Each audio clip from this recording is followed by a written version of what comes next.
తెలుగుదేశం హయాంలో జరిగిన మద్యం అవినీతి కేసుల్లో పీకల్లోతు వరకు కూరుకుపోయిన చంద్రబాబు దానికి ప్రతీకారంగా సృష్టించిన లిక్కర్ స్కామ్తో వేధింపులకు పాల్పడుతున్నారని తిరుపతి ఎంపీ మద్దిల గురుమూర్తి, రాజమహేంద్రవరం మాజీ ఎంపీ మార్గాని భారత్లు మండిపడ్డారు. స్థానిక మార్గాని ఎస్టేట్లో ఉన్న వైసీపీ కార్యాలయంలో శనివారం జరిగిన మీడియా సమావేశంలో గురుమూర్తి మాట్లాడుతూ లిక్కర్ స్కామ్ పేరుతో చంద్రబాబు సృష్టించిన బేతాల కథలో సంబంధం లేని ఎంపీ మిథున్ రెడ్డిని కుట్రపూరితంగానే అరెస్ట్ చేశారని ఆగ్రహం వ్యక్తం చేశారు. జైల్లో చట్టపరంగా వైఎస్ఆర్సీపీ లోక్సభ ఫ్లోర్ లీడర్ మిథున్ రెడ్డికి రిమాండ్ కల్పించాల్సిన వసతులు కూడా ఇవ్వకుండా అత్యంత దుర్మార్గంగా వ్యవహరిస్తున్నారన్నారు. 2014-19 వరకు తెలుగుదేశం ప్రభుత్వంలో జరిగింది నిజమైన లిక్కర్ స్కామ్.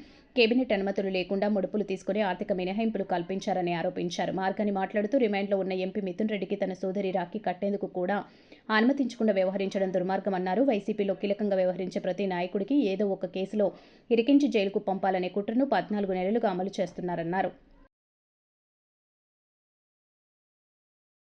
భోజనానికి కూడా ఒకసారి అనుమతించడం, ఇంటి భోజనాన్ని కోర్టు ఆదేశాలు ఉన్నా కూడా ఇలాంటివి రకరకాలైనటువంటి హరాస్ చేస్తూ పైచాచిక ఆనందాన్ని పొందుతున్నారు. కానీ ఇది తప్పు, కరెక్ట్ కాదు. అసలు తప్పు చేసిందే కూటమి ప్రభుత్వం. 2014 నుంచి 2019 వరకు లిక్కర్కి సంబంధించి తప్పులన్నీ చేసింది కూడా కూటమి ప్రభుత్వం. అప్పటి కూటమి ప్రభుత్వం తర్వాత ఇప్పుడు అదే విధంగా 2014 నుంచి 19 వరకు ఏ విధంగా అయితే వాళ్ళు వ్యవహరించారో అదేవిధంగా 2024 నుంచి 25 ఇప్పుడు జరుగుతూ ఉంది. 24 తర్వాత కూడా క్యాబినెట్ అప్రూవల్ లేకుండా అనుమతులు, జీవోలు జారీ చేసింది అప్పటి కూటమి ప్రభుత్వం, అప్పుడు చంద్రబాబు నాయుడు గారి ప్రభుత్వం. అప్పుడు డిస్టిలరీకి సంబంధించి ఏదైతే 8% ట్యాక్స్ ఉండేదో దాన్ని వేవ్ ఆఫ్ చేసింది అప్పటి ప్రభుత్వం. దాన్ని అడ్డం పెట్టుకొని బార్లు ఇవన్నీ పే చేస్తున్నటువంటి ట్యాక్స్ 8%ని కూడా రద్దు చేసింది అప్పటి ప్రభుత్వం. దీని ద్వారా దాదాపుగా రాష్ట్ర ప్రభుత్వానికి 6,500 కోట్ల రూపాయలు నష్టం చేకూర్చింది అప్పటి ప్రభుత్వం. దాన్ని అడ్డం పెట్టుకొని ఎక్కువ కలెక్షన్స్ చేసి 5-6 డిస్టిలరీస్కి ఎక్కువగా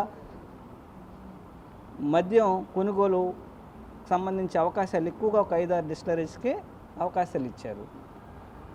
సొంత చెల్లాయి రాఖీ పౌర్ణమి రోజున రాఖీ కట్టేదానికి కూడా అక్రమంగా, అన్యాయంగా అరెస్ట్ చేసింది కాక పోలీసుల సమక్షంలో అయినా రాఖీ కడతారు కదండి.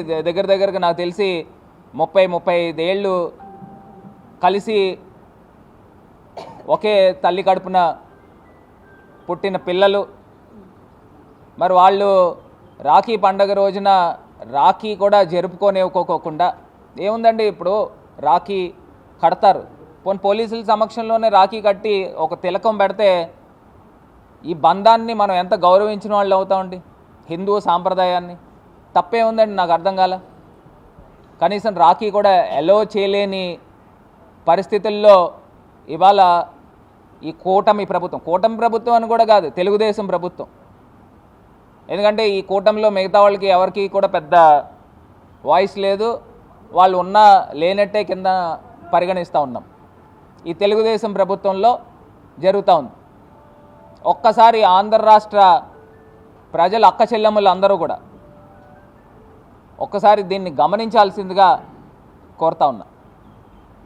ఇది కాకుండా లిక్కర్ పాలసీ గురించి వీళ్ళు చెప్తా ఉన్నారు.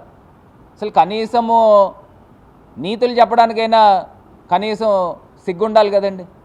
ఇవాళ ఆంధ్రప్రదేశ్ రాష్ట్రంలో మద్యం షాపులు రోడ్లపైన తాగేస్తున్నారు డైరెక్ట్గా.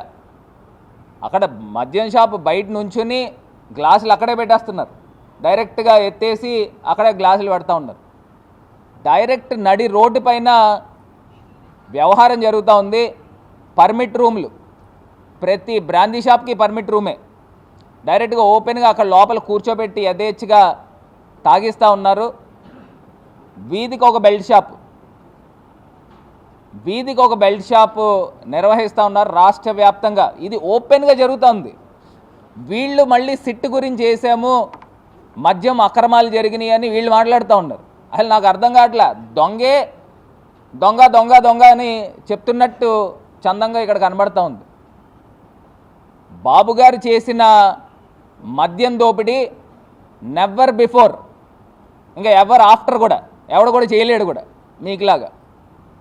అంత దారుణంగా తెలుగుదేశము బందిపోట్ల ముఠ అంటారు చూసారా, ఆ బందిపోట్ల ముఠ ఆంధ్ర రాష్ట్రం పైన రాబందుల్లో పడి మద్యం పైన, ఇసుక పైన, భూములపైన పడి రాబందుల్లో పడి మొత్తము బందిపోట్ల ముఠా పడింది ఆంధ్రప్రదేశ్ రాష్ట్రం పైన.